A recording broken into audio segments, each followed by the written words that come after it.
What's up YouTube, Capital G here, got a lightning fast duel for you guys to check out, showing you without a doubt one of the strongest Exceed monsters in the game come MR5. I think that you gotta be on alert anytime you duel against a deck that can make rank 8 monsters, because this card is mind-blowingly powerful and it's incredibly easy to OTK with. So we got Felgrand.deck at the top. It's running some Blue Eyes stuff, and essentially it's just kind of rank 8 spam. You guys know all of these big dragon monsters for the most part in Blue Eyes. They're all level 8 monsters. And then we have PK Fire down at the bottom. Now, the PK Fire player, he's going to be way too conservative, in my opinion, in this first turn. Obviously, they got to activate the MR5 card. He's going to just kind of set 3 cards. I don't like this, and the reason is why, or the reason is why. Look at me, can't speak English. The reason why is because I feel like, if nothing else, why not just special summon both of these BA dudes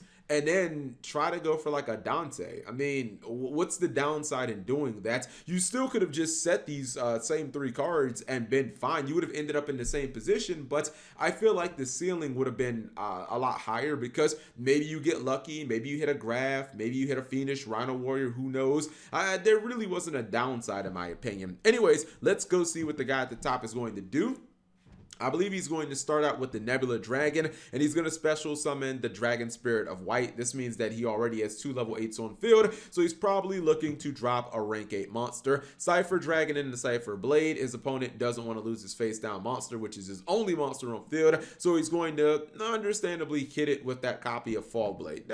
I get that. His opponent is going to drop that White Spirited Dragon, or the Dragon Spirit of White, excuse me, into the graveyard. I didn't know this. Even though this guy is an effect monster in the deck, the second that he hits the graveyard, he becomes a normal dragon, and that's why you get to send another dragon to the graveyard. I had no idea that dragons try and work like this. It actually works, I guess, with like Gemini dragon monsters as well. Anyways, he's going to then go ahead and Monster Reborn one of them using the Return of the Dragon Lords. His opponent is forced to use the impermanence on it, otherwise it just would have been banished. And he says, nah bro, that wasn't even the plan. I was just trying to get that out of you. I'm going to activate another copy, bring back my Felgrand, banish your face down monster. See, this is exactly why you should have set the freaking, or you should have went for the freaking Dante play. You still would have a monster on field. This is the card that I was referring to earlier in the opening. Guys, number 97, this card is ridiculous in Master Rule 5, because essentially it can summon number 100 Numeron Dragon, and when you detach a material from that guy, even if these are the only 2 monsters that you have on field, Numeron Dragon becomes 9,000 attack. Now you can see right here he's 18,000 attack, but that's because he does have the Cypher Blade, which gives him 9 additional ranks. But even if he didn't have this, even if he just went straight into this and summoned Numeron Dragon, it's a 9,000 attack monster the second that it detaches its material. So essentially, if you're playing against like a rank 8 deck and you ever have an open field, instead of them just going for like Titanic Galaxy or some big rank 8 beater, they can just use this to end the game, and they only need that one monster. All they essentially need is number 97. Now obviously in Master Rule 4 this card was unplayable because it's kind of like Ultimate Tezokin, but as we move into MR5, this card becomes a legitimate threat again. Anyways, he's going to one-shot him for 18,000 damage, because that's how Numeron Dragon gets down. And yeah, that's why if you have the chance to summon Dante, you should probably take it.